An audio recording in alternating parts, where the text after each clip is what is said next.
tried reason. We tried talking. We tried compromise.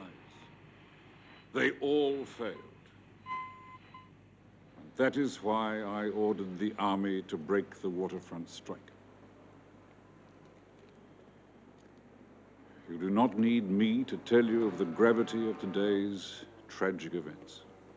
It seems beyond belief that such a barbaric and senseless act of violence could happen here in New Zealand.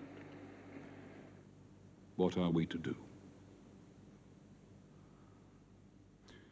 What I know is that no longer will we be intimidated by the thugs wishing to plunge this country into anarchy. No more will we pander to the communists, subversives, and other radicals wishing to destroy established law and order. This organized campaign of terror will not be allowed to go unchecked. Parliament will go into a temporary recess for the time of the emergency, and a curfew will be imposed between 8 p.m. and 6 a.m.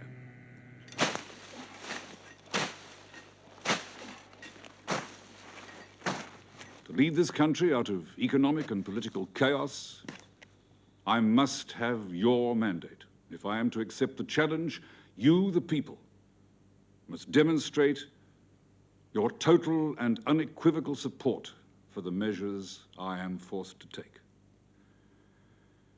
A date will be announced in the near future for a national referendum at which you will decide if I am to continue to have that power and authority.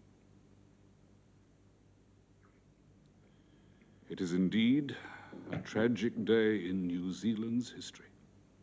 It is with a heavy heart that I address you tonight. But I know that together, if we work together towards a common goal, we will have a standard of living and a way of life New Zealanders can be proud of.